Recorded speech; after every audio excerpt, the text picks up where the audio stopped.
구원하시고 사랑하시는 주님께 감사의 박수 올려드리겠습니다. 오늘 말씀 제목은 성탄절과 연관 있는 빛이요 발음, 빛. 근데 발음은 빛. 그래서 또 생각났어요. 빛. 그리고 빛.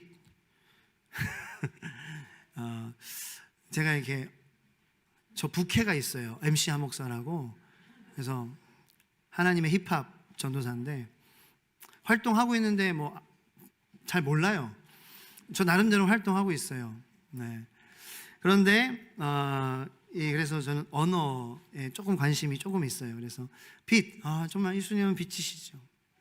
그런데 또 예수님께서 빛으로 내 삶에 오셨다라는 그 의미가 뭘까 좀 고민을 해보니 빛, 내 죄의 빚을 내가 감당할 수가 없잖아요. 그죠? 내 죄의 이 빚은 내가 갚을 수가 없어요. 회생할 방법이 없어요. 그래서 빛 대신 예수님은 나의 죄의 빚을 담당해주고 다 갚아주시기 위해서 오셨습니다. 주님 감사합니다. 그래서 빛 대신 주님 나의 빚을 다 탕감해 주셨어요. 그리고 또 그 빛 대신 주님은 매일매일 나의 빛으로 모시고 살아가는 거예요. 빛이 뭐예요? 빛은 이렇게 엉킨 것들을 풀어주는 거예요. 내 삶에 엉킨 것들을 풀어주는 분이 바로 예수 그리스도세요. 그리고 이렇게 막 이상한 것들 잠잠하게 해주시고 가라앉게 해주시고 뻗친 것들 단정하게 해주시고 예수님 우리의 빛이에요. 특별히 엉킨 것들을 풀어주는 거예요. 삶에 엉킨 것들을 풀어주는 빛. 그래서 예수님은 나의 빛이시고 나의 빚을 다 주님의 십자가로 갚아주셨고 그러므로 나는 매일매일 주님을 빛으로 삼아 나의 모든 삶에 엉킨 것들을 예수 그리스도로 말미암아 주님이 풀어가시게끔 나의 삶을 드리겠습니다라는 신앙 고백이 오늘의 말씀의 제목으로 제가 정한 거예요. 할렐루야. 오늘 본문 말씀하고는 아주 크게는 연관은 없어요. 자, 오늘 로마서 본문 말씀에 보면은 여기 빛의 갑옷을 입자. 여기도 빛이라는 게 또 있긴 하지만 자, 로마서는요 어떠한 편지입니까? 사도 바울이 로마 교회의 성도들에게 보내는 편지입니다. 성도들이에요. 예수님을 믿는 사람들이에요. 그런데 이 11절 말씀 우리가 한번 읽어보면은 이게 참 보통 말씀이 아니다라는 거, 뭔가 심오한 뜻이 여기 안에 있음을 우리는 발견하게 됩니다. 11절 말씀 우리 같이 한번 읽어볼까요? 네, 시작. 또한 너희가 이 시기를 알거니와 자다가 깰 때가 벌써 되었으니 이는 이제 우리의 구원이 처음 믿을 때보다 가까웠음이니라. 아멘. 자, 로마 교회의 성도들입니다. 예수님 믿는 사람들이에요. 그런데 성도들에게 너희들 잠들어 있고 이제는 깰 때다라고 말하는 것이 좀 이해가 여러분 되시나요? 힘들다라는 거예요. 아니 성도인데 잠들었다니, 성도는 깬 사람들 아니야? 그런데 자다가 깰 때가 됐다라는 거예요. 너 잠들어 있다라는 거예요. 자, 그렇다면은 이 깨는 것은 의미가 무엇이냐? 자다가 깨는 것은 그 의미를 알기 위해서는 이 11절에 처음에 너희가 뭐라고 나와요? 이 시기를 알거니와. 자, 즉 얘기하자면은 뭐냐면은 말씀드리자면은 이 깨어 있다라는 것은 시기를 아는 것과 관련이 있다라는 거예요. 시기를 아는 것과. 근데 이 시기는 어떠한 시기입니까? 목사님 저 시기 알아요. 지금 이 시기가 어떠한 시기인 줄 압니다. 지금 시기는 2023년 12월 24일 11시 42분 25초예요. 그게 지금 시기이죠. 나 시기 아는 사람이에요. 그거를 얘기하는 것이 아니에요. 자, 이거는 사도 바울이 로마교회 성도들에게 보내는 편지지만 이거는 하나님께서 로마교회 성도들에게, 하나님께서 우리 모든 교회에 속한 성도들에게 주시는 말씀인 줄로 믿습니다. 하나님께서 우리에게 말씀해 주시는 건 너희들 잠들어 있지 말아라. 제가 잠들어 있다니요. 저 이렇게 눈 뜨고 깨어 있잖아요. 이렇게 육체적으로 지금 깨어 있는 것, 생물학적으로 깨어 있는 것이 지금 깨어 있는 것이 아니라 너 시기를 아느냐? 그러면 시기를 아는 게 시간을 아는 것이 시기를 아는 것이 아니라 이 시간은 카이로스의 시간이에요. 시간의 의미를 아는 거죠. 그냥 똑딱똑딱 째깍째깍 크로노스의 시간이 아닌 그 시간의 의미를 알고 있느냐? 어떠한 시대라는 것을 너희가 알고 있느냐? 그것을 아는 사람이 바로 성도고 깨어있는 성도다라는 것입니다. 지금이 어떠한 시대냐? 우리가 깨어있어야 될 시대라는 거예요. 그것에 대해서 조금 더 이따가 의미를 좀 알아보겠습니다. 자, 그리고 다음을 봅니다. 이 11절 말씀에 그 다음에 보면은 이는 이제 우리의 구원이 처음 믿을 때보다 가까웠습니다. 자, 여기에서 우리는요, 참 심오한 말씀인데요, 구원의 전체적인 내용을 담고 있어요. 자, 구원은요, 뭐냐면은 과거와 현재와 미래를 다 포함하고 있는 것이 구원이라는 것입니다. 구원은 우리가 받았음으로 끝난 것이 아니에요. 과거에 끝난 사건이 아니에요. 구원은 받았습니다. 과거 시제죠. 그리고 구원은 이루어지고 있습니다. 현재 시제죠. 그리고 완성되어 이루어질 날이 올 거예요. 미래 시제예요. 그게 구원이에요. 하나님의 말씀이니까. 그죠? 우리의 구원이 처음 믿을 때보다 가까웠다라는 거예요. 처음 믿을 때 다 이루어져 버린 거라면은 하나님께서 이렇게 말씀을 하시지 않았겠죠. 그런데 구원에는 과거와 현재와 미래가 있다라는 거예요. 그러므로 이 구원에 가까워져 가는 성도는 곧 깨어있는 성도요. 깨어있는 성도는 생물학적으로 깨어있는 것이 아니라 이 시대가, 이 시기가, 이 사회와 이 문화가 지금 현재의 이러한 풍조와 흐르는 그러한 흐름들이 내가 깨어있을 때구나라는 것을 인지하고 자각하며 알아가고 있는 성도가 바로 구원에 가까워져 가는, 성장하고 있는 성도라는 거예요. 할렐루야. 우리의 구원은 진행 중이라는 거예요. 그래서 진행 중이라는 것은 뭐 예수님의 십자가의 능력 뭐 한계가 있네. 예수님의 십자가의 능력이 부족해서 진행 중이라는 것이 아니에요. 예수님의 십자가의 구원의 보혈의 능력은 생명이기 때문에 진행 중이라는 거예요. 여러분 생명이잖아요. 그죠? 그 다음에 지금 진행 중이잖아요. 살고 있잖아요. 그죠? 성장하고 있잖아요. 그죠? 다 죽으셨어요? 진행형이에요. 지금 우리 예수 그리스도의 복음은 생명이기 때문에 잘하고 있다는 거예요. 자, 우리가 그렇게 얘기하죠. 아기가 태어나잖아요. 그럼 아기는 사람이에요. 사람이죠. 네, 휴먼 비잉이에요. 사람이에요. 그런데 인간은 아직 아니에요.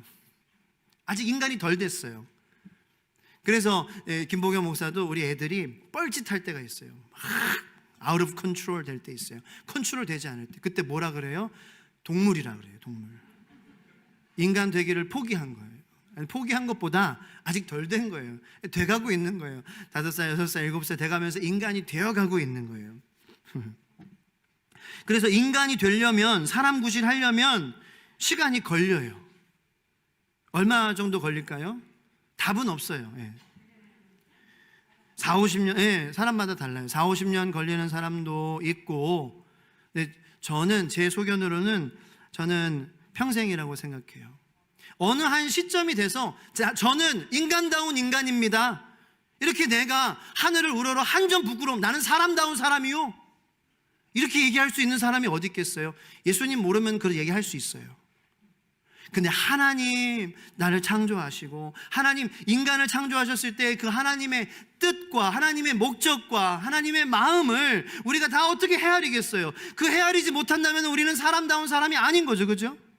하나님의 뜻과 계획과 목적과 생각을 다 알아야, 창조하신, 인간을 창조하신 그 하나님을 다 알아야 우리가 완전한 인간이 될 수 있는데, 언제 우리가 이 세상을 살면서 그 경지에 오르겠어요? 그래서 사람다운 사람이란 내가 예수 그리스도로 말미암아 사람다워집니다. 그리고 주님 다시 앞에 서는 그날 나는 진정한 인간다운 인간으로 완성되어질 것입니다. 소망하며 고백하는 사람이 저는 사람다운 사람이라고 생각해요. 성경적으로도 그렇고 복음적으로도 그렇고 구원적으로도 그렇고 진행형이기 때문에. 근데 이제 뭐 철 들고 뭐 그러면은 뭐 한 40살 정도 살고 또 가정도 하고 부부싸움도 해보고 자녀도 키워보고 자녀도 또 내가 안 들었던 것처럼 말 안 듣고 이런 거 당해봐야 조금씩 철 드는 거지, 뭐 그랬다고 해서 완전한 사람이 되는 건 아니잖아요. 우리는 계속 하나님 안에서 주님 앞에서는 그날까지, 예수님 다시 오시는 그날까지 인간다운 인간, 사람다운 사람, 성도다운 성도, 믿음다운 믿음을 가진 사람으로 자라게 되는 줄로 믿습니다. 그래서 우리는 건물로 치면 공사 중인 건물이에요.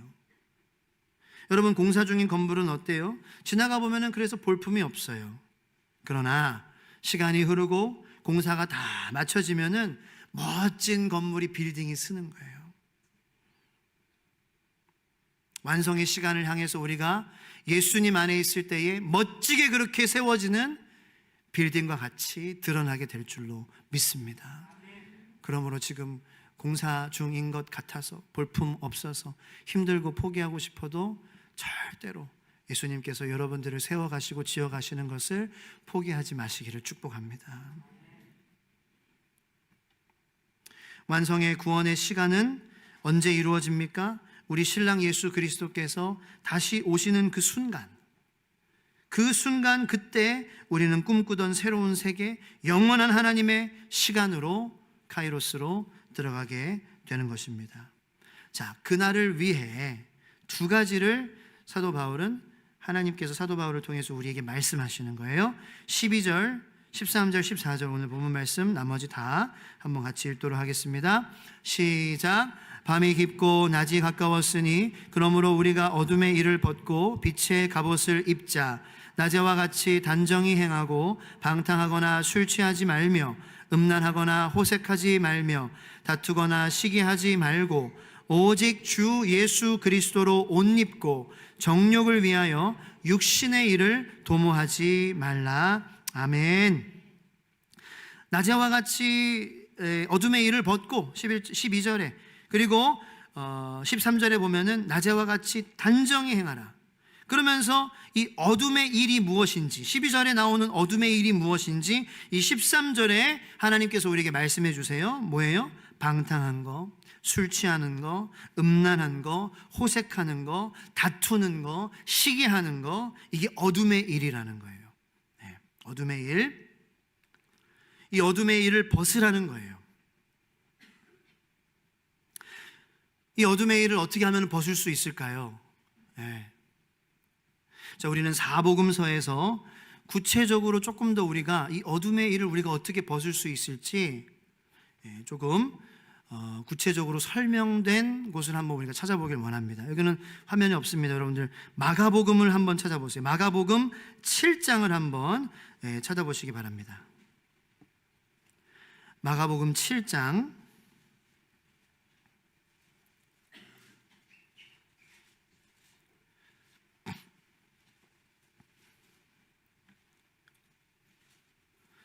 마가복음 7장 23절부터 25절까지의 말씀을 다 같이 한번 읽어볼게요.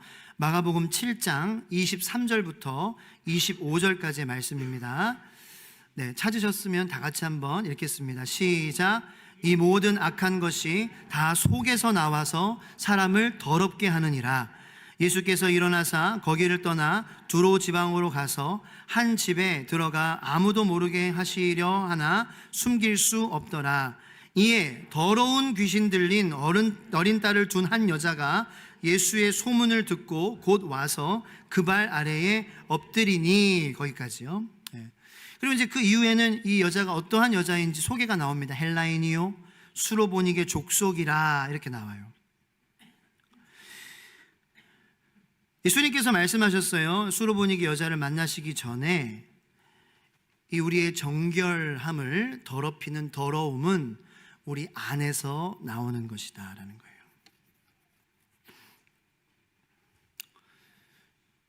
우리 안에서. 그런데 이 우리 안에서 나오는 이 더러움, 바로 다음에 수로보니게 이 여인, 이 수로보니게 여인이라는 것은 이 여인이 시리아 출신, 수로 지역과 그리고 베니기아 지역의 출신의 여자로서 헬라인이다.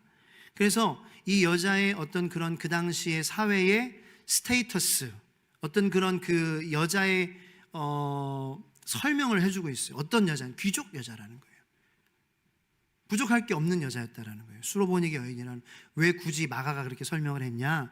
부족할 게 없는 좋은 집안 출신이고 좋은 지방에서 살고 그러므로 돈도 있겠고 편하게 살고 그러한 사람인데, 그런데 더러운 귀신 들린 어린 딸을 뒀다라는 거죠. 사실 이 엄마와 자녀와의 관계는 뗄래야 뗄 수 없는 거예요. 엄마의 문제는 자녀의 문제요, 자녀의 문제는 또 엄마의 문제인 거예요. 그래서 엄마의 문제가 해결되면 자녀의 문제도 해결되는 것이고, 또 자녀의 문제가 해결되면 또 엄마도 기쁘지 않습니까? 그래서 모자, 모녀의 관계는 정말 한 몸이에요. 그거를 예수님께서는 말씀해 주시는 거예요. 마가를 통해서. 이건 뭐 세상에서 우리가 어떻게 사느냐가 중요한 게 아니라, 어떤 지위를 가지고 사람들이 우리를 어떻게 보고 막 그렇게 막 귀족 출신이고, 이야 잘 살고 잘 먹고 좋은 집에 살고 어느 정도 명예가 있고 사람들이 알아주고 존경받을 만 해서 문제가 안 생기는 게 아니라는 거예요.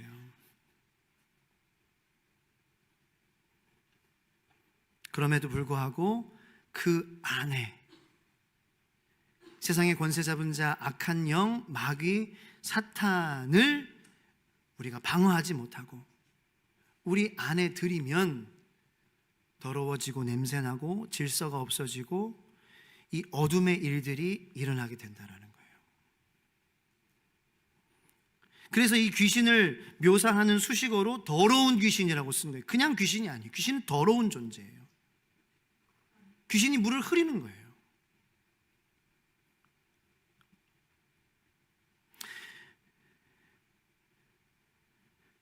자, 예를 들어 집에 물이 안 나와요. 그 집에 물이 안 나오면 변기도 안 내려가죠. 씻지도 못하죠. 그래서 개인적으로 더러워질 거예요. 그리고 집도 냄새나기 시작해요. 설거지도 못하고 음식 냄새, 뭐 똥냄새, 오줌 냄새 나겠죠. 그죠? 자, 근데 물이 왜 안 나올까요? 이건 뭐 수도꼭지의 문제가 아니라는 거예요. 그 물이 안 나오는 것은 외부에서 물이 들어오는 파이프라인의 문제예요.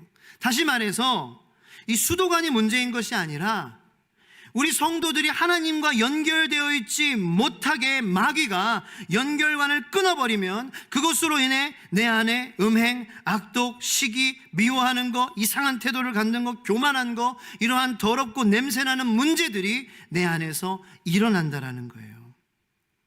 그래서 우리는 다시 주님과 연결돼야 돼요. 매일매일. 이것을 우리 안에 들어와서 끊으려고 하는 존재가 바로 이 더러운 귀신이다. 그런데 예수님은 우리에게 이 말씀을 우리가 죄 지을 때, 우리가 이상한 뻘짓할 때, 우리가 동물 같은 짓을 할 때 귀신 탓하라고 주신 것은 절대로 아니에요. 내가 이렇게 불순종하고 이상한 태도를 가지고 교만한 거 귀신 때문이요, 나 때문 아니요.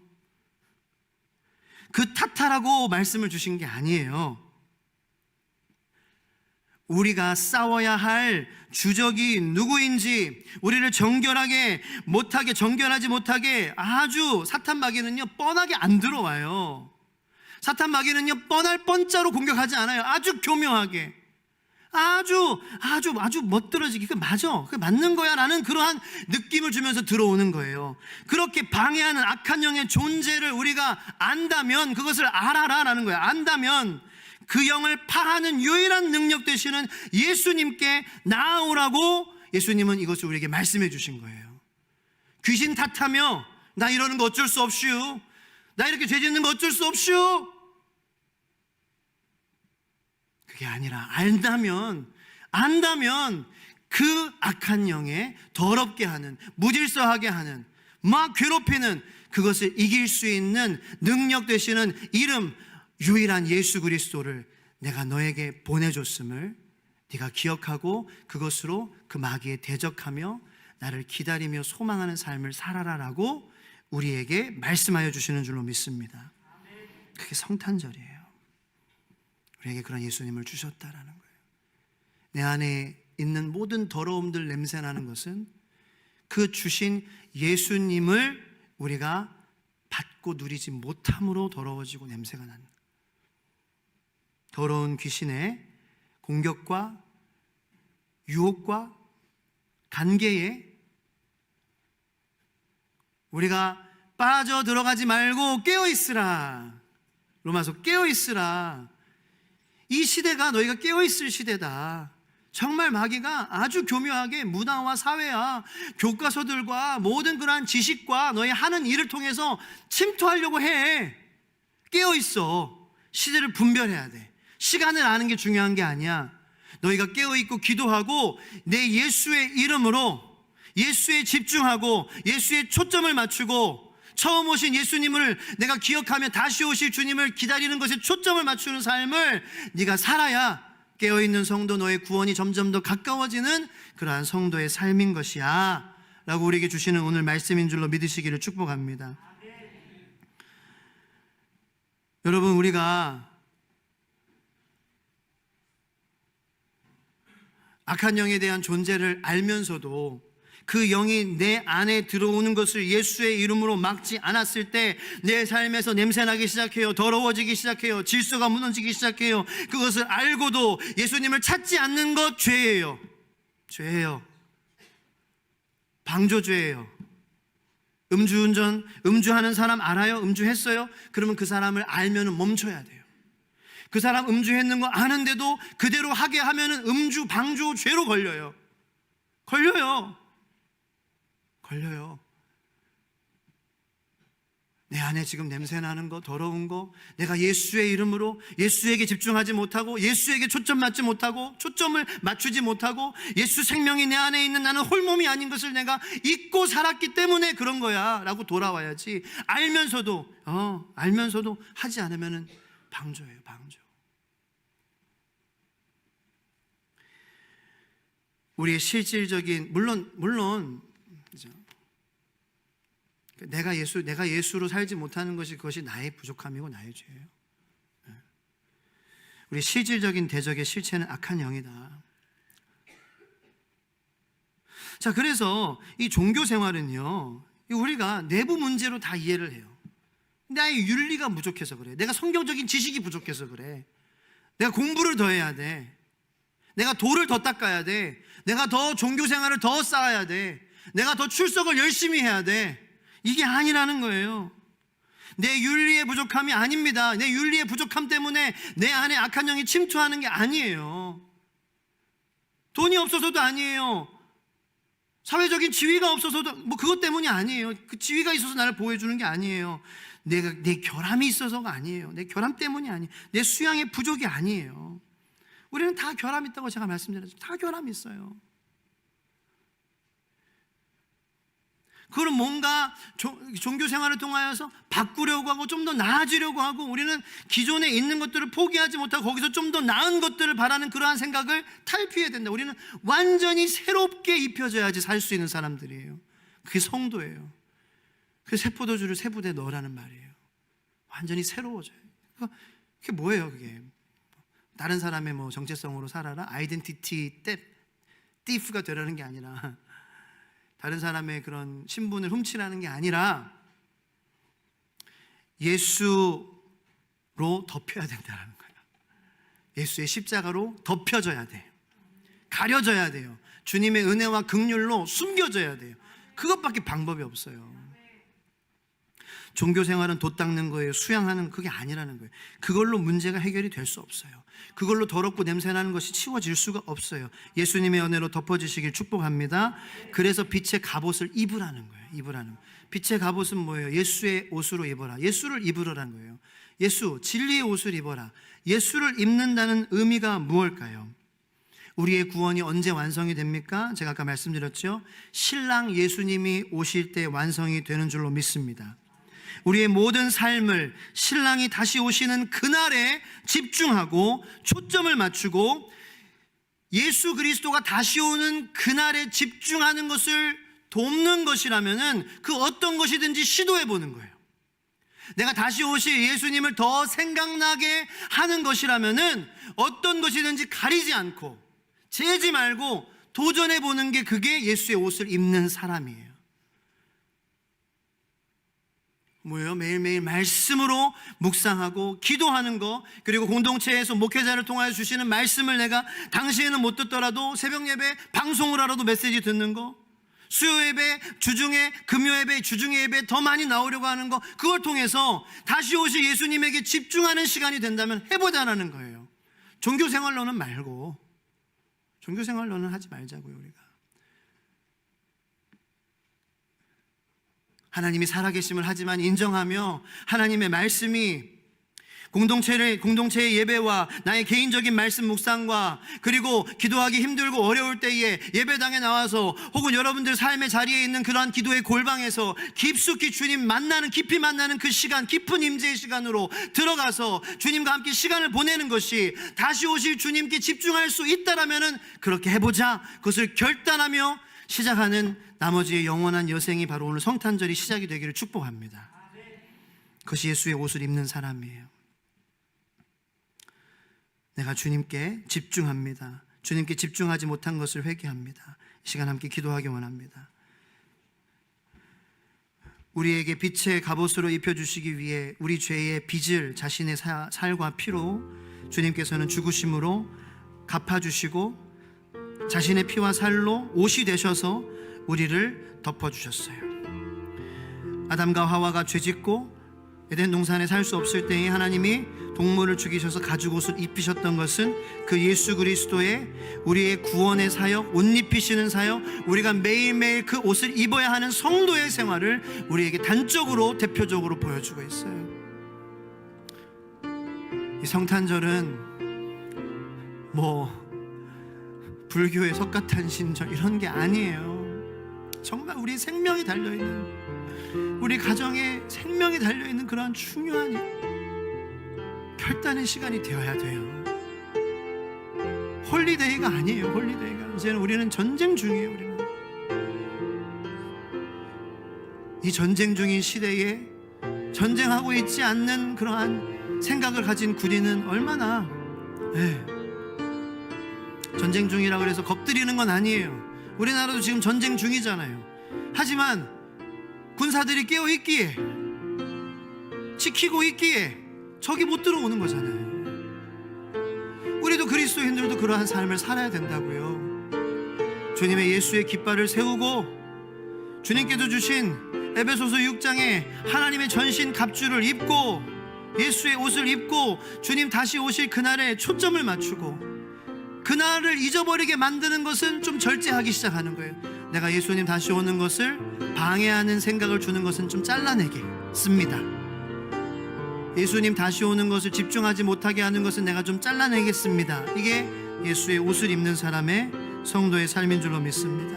우리의 구원을 완성하실, 우리라는 건물을 완성하실 주님, 그 주님께 더욱더 집중하며 나아가는 삶이 되게 하여 주시옵소서. 이 시간 기도하며 나가도록 하겠습니다. 주여, 주여.